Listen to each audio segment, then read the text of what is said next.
오늘 은혜 받으신 하나님의 말씀은 우리 시편 103편입니다. 시편 103편 1절에서 5절을 보도록 하겠습니다. 내 영혼아 야훼를 송축하라. 내 속에 있는 것들아 다 그의 거룩한 이름을 송축하라. 내 영혼아 야훼를 송축하며 그 모든 은택을 잊지 말지어다. 그가 내 모든 죄악을 사하시며 내 모든 병을 고치시며 내 생명을 파멸해서 속량하시고 인자와 긍휼로 관을 씌우시며 좋은 것으로 내 소원을 만족케 하사 내 청춘을 독수리같이 새롭게 하시는도다. 아멘. 오늘 저는 이 말씀에 의지해서 내 은택을 잊지 말지어다 이런 제목으로 은혜를 나누겠습니다. 여러분, 코로나 팬데믹으로 인해서 지금 참 굉장히 어려운 이런 한 해를 지나왔습니다. 우리 한 해가 불과 이제 2주 정도밖에 남지 않았습니다. 왜 이렇게 시간이 빨리 가는지 참 모르겠어요. 우리 어릴 때는 이런 걸 잘 못 느꼈는데 나이가 조금 드니까 왜 이렇게 이게 빨리 가는지, 별로 하나님 앞에 우리 뚜렷하게 한 것도 없는데 이렇게 시간만 굉장히 많이 가는 걸 보면 참 너무 안타까운 이런 생각이 많이 듭니다.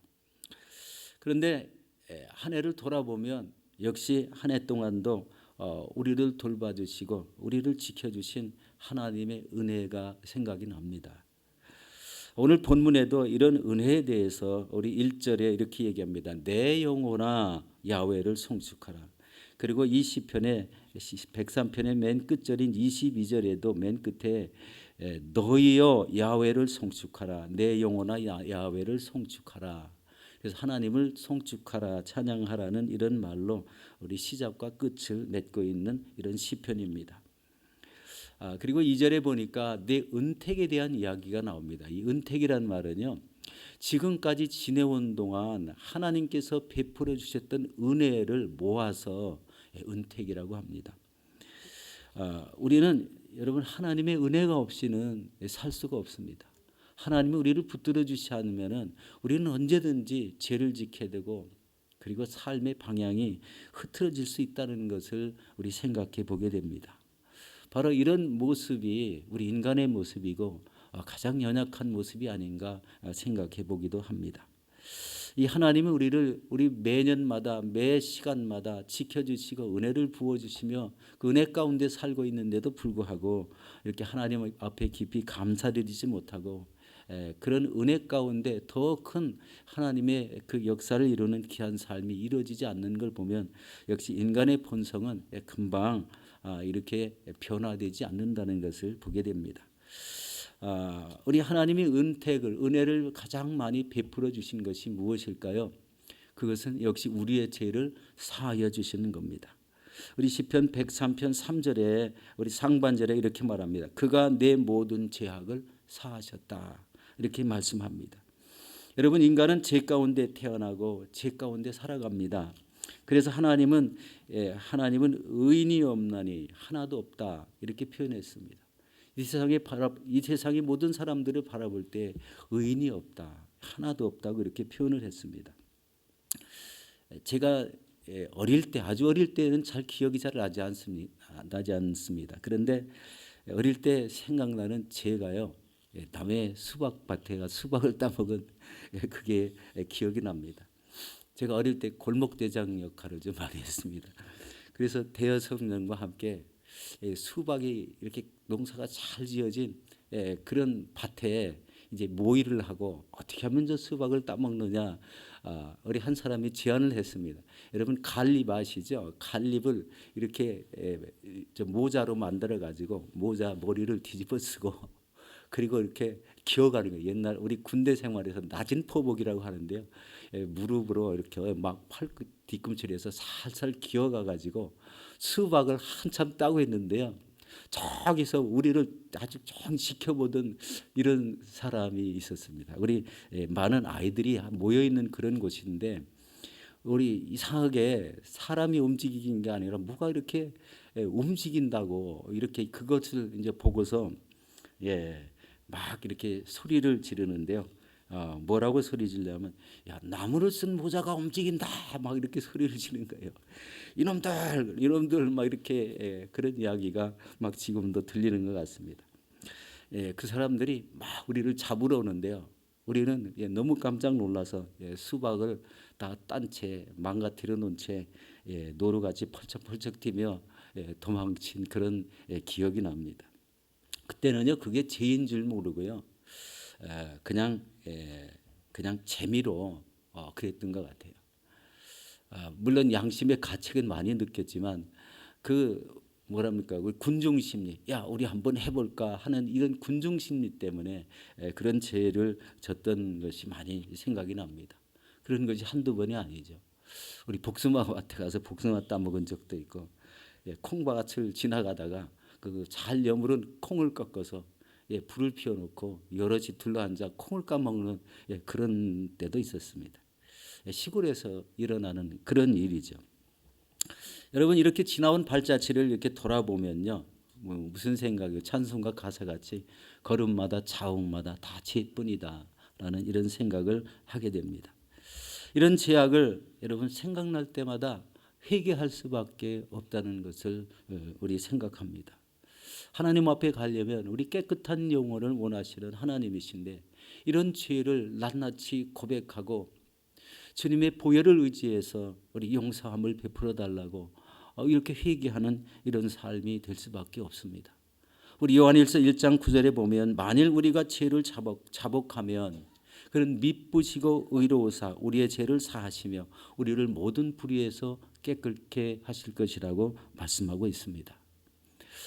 여러분 한 해가 지나가는 시점에서 우리 하나하나 돌아보시면서 이 크고 작은 여러 가지 죄악들을 우리 하나님 앞에 고백하시기 바랍니다. 긍휼이 많으신 하나님께서 이 진심으로 고백된 회개한 이런 죄들에 대해서 하나님께서 우리 용서해 주실 줄로 믿습니다. 우리 3절 하반절에 보면은요, 내 모든 병을 고쳐 주시겠다고 이렇게 말씀합니다. 여러분 사람이 건강하게 사는 것이 하나님의 은혜죠. 그런데 믿는 사람이 가끔 암에 걸려서 치료를 하다가 하나님께 부름받는 이런 분들도 계시는 것을 종종 보게 됩니다. 여러분 이것이 하나님의 은혜일까요? 저는 이것도 하나님의 은혜라고 생각합니다.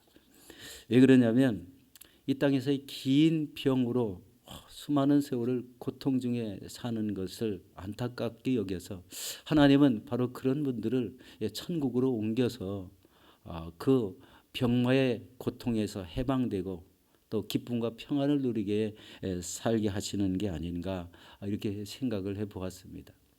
금요일마다 요즘 환호 명단을 놓고 이렇게 기도를 하죠. 참 굉장히 많은 분들이 이렇게 아픔을 겪고 있는데요. 얼마 전에 양로원을 신방을 갔는데 어느 권사님 손을 붙잡고 막 이렇게 기도를 하는데 권사님 손이 굉장히 찼어요. 우리 가족들은 그 안타까워서 막 이렇게 눈물을 흘리고 이러시는데 기도를 하면서 우리 권사님 얼굴을 이마를 뵈니까요 얼굴에서 빛이 나는 거예요. 손은 차가웠는데 얼굴과 이마에서 빛이 나는 거예요. 이게 지금까지 하나님이 살아오신 과정에 하나님을 믿고 따랐던 이 권사님에게 베푸시는 하나님의 은혜의 빛이다. 이런 생각을 해봤습니다. 참으로 그 모습이요. 안타까운 마음으로 기도를 해드렸지만 그 얼굴 모습을 보니까 우리 하나님을 향한 이런 그 뚜렷한 믿음이 더욱더 빛나는 그런 얼굴의 모습이라는 것을 생각할 때 이것이 참 하나님의 크신 은혜다 이렇게 생각이 되었습니다. 또 버크밀에 가봤는데 우리 그 권사님은요 손만 움직여요. 발은 움직일 수가 없습니다. 그런데 치매가 하나도 없으시고요 얼굴이 환하게 빛이 나는 거예요. 그러면서 저한테 부탁을 하는 거예요. 다음에 올 때는 손에 이렇게 메모할 수 있는 노트북하고 볼펜이 잘 나오는 볼펜을 좀 갖다 달라고. 자기가 뭘 생각날 때마다 우리 권사님 뭐를 쓰시겠다고 이렇게 얘기하는 거예요. 연세가 높으시잖아요. 그런데도 이 하나님 앞에 늘 감사하며 그냥 얼굴은 환하게 이렇게 빛이 나는 이런 모습을 통해서 오히려 신방관 제가 이렇게 더 권사님을 통해서 은혜를 받고 돌아오게 되었습니다. 참 이게 크고 작은 여러 가지 일들이 많은 중에 그런 조그만 일이 우리의 영혼을 감동시키고 또 한 분의 그 일생 동안에 그 결과가 이 하나님이 함께 하시는구나라는 이런 은혜를 체험하는 그런 시간이기도 했습니다. 우리는 누구나 다 크고 작은 이런 병들을 우리 안고 살아갑니다. 우리 젊었을 때는 잘 모르죠. 그렇지만 우리 연세가 드시면서 우리 안 아픈 것이 없는 이런 삶이 많죠. 조금이라도 아픈 분들이 다 있죠. 그러나 이럴 때마다 우리가 하나님을 향해서 기도해야 됩니다. 하나님, 참 오랫동안 이 팔을 사용했는데 왜 이렇게 팔꿈치가 아픕니까? 왜 이렇게 무릎이 아픕니까? 하나님 치료해 주시는 은혜를 베풀어 달라고 이런 기도를 해야 된다는 것입니다.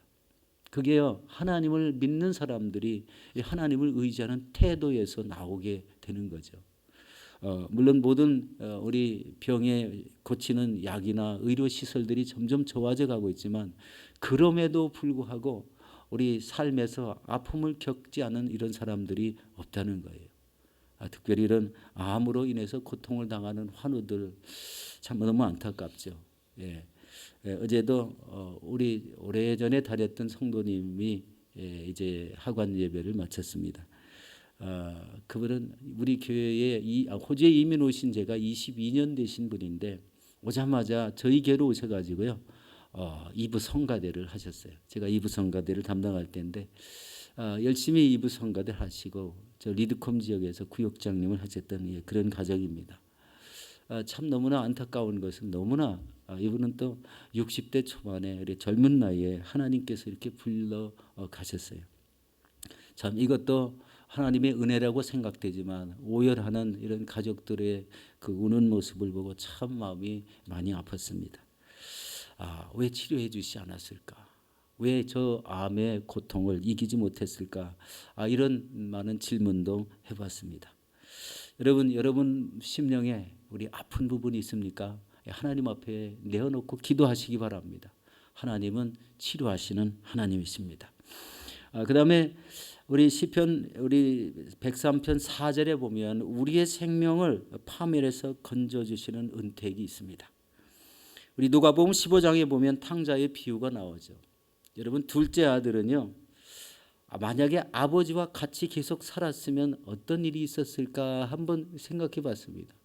아마 아버지와 함께 계속 살았으면 유산이 있고 앞날이 보장되었을 거라고 이렇게 생각이 되었습니다. 그런데 이 둘째 아들은요. 그것으로서 마음의 만족을 느끼지 못했습니다.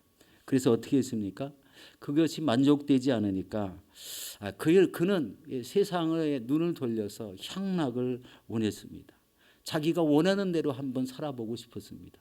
그래서 아버지한테 돈을 받아가지고 세상에 나가서 허랑방탕하게 쓰다가 어떻게 됐습니까? 돈이 다 떨어지니까 돼지가 먹는 열매를 자신이 먹는 그 자신을 보게 되었습니다. 그 신세. 그러면서 내가 왜 이렇게 되었는가 아마 깊이 자신을 아마 생각해 봤을 것으로 생각이 됩니다. 이때 깨달은 것은 내 아버지 집에서 일하는 품꾼만도 못하구나. 이런 생각 속에 이제 아버지 집으로 돌아오게 되지 않습니까? 아버지는 재산을 다 탕진했음에도 불구하고 아버지 품으로 돌아오는 그 자녀를 우리 기뻐 받아주시고 얼싸안고 손에 가락지를 껴주시고 신발을 갈아신기고 좋은 옷으로 갈아입히며 잔치를 베푸는 그런 모습을 보게 됩니다. 이것이 하나님의 모습이라는 거예요. 우리의 삶에 영혼이 파멸될 지경으로 세상을 즐기다가 하나님께로 돌아온 모든 영혼들을 하나님이 이렇게 받아주신다 하는 그런 우리 예화가 아니겠습니까? 우리가 어떠한 죄를 졌더라도 하나님 앞에 온전히 나와서 회개한다면 우리의 영혼이 구원을 받을 수 있다는 이런 예증이 우리 누가복음 15장에 나오고 있습니다.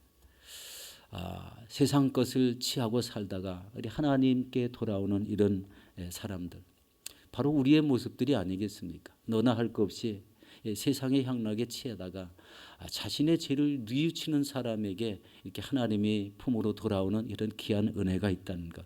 그리고 그 은혜가 바로 이 파멸될 수밖에 없는, 영원히 멸망할 수밖에 없는 이런 영혼을 구원하셔서 우리 하나님의 은혜 가운데 천국을 소망하는 이런 영혼이 되었다는 겁니다.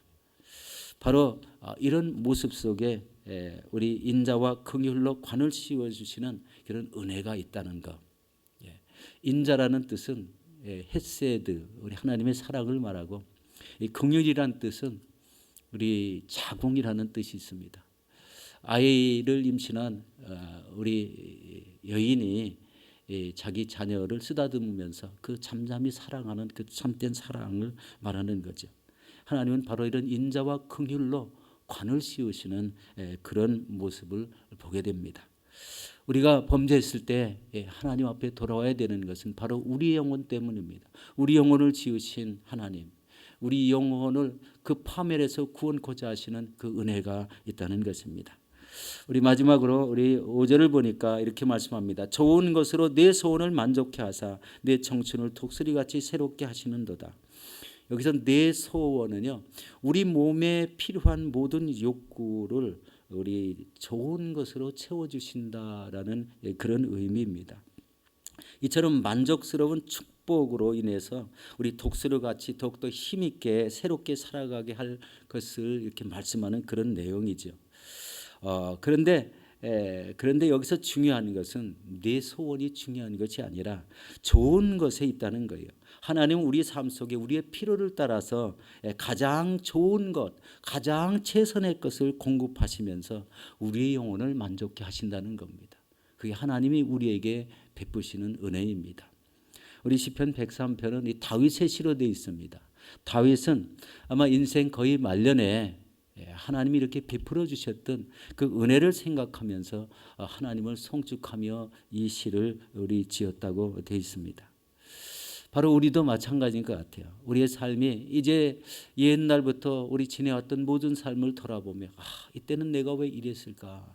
이렇게 살았을까? 이때는 하나님이 은혜를 주셔서 참 좋았는데, 바로 이런 것을 생각할 때마다 우리 하나님의 은혜다 이렇게 생각하시고, 우리는 하나님의 은혜가 아니고는 살 수 없다라는 것을 기억하시고 이 하나님 앞에 늘 감사하는 여러분들이 되시길 바랍니다. 그분은 우리의 죄악을 사하여 주시고 우리의 병을 고쳐주시고 우리의 생명을 파멸해서 건져주시는 하나님이시기 때문에 그렇습니다. 하나님을 한 해를 돌아보시면서 이제 하나님이 부족함 없이 공급하셨던, 그래서 우리의 영혼을 만족해 하신 그 하나님께 매일매일 영광을 돌리시는 저와 여러분들이 되시기를 예수 이름으로 축원합니다.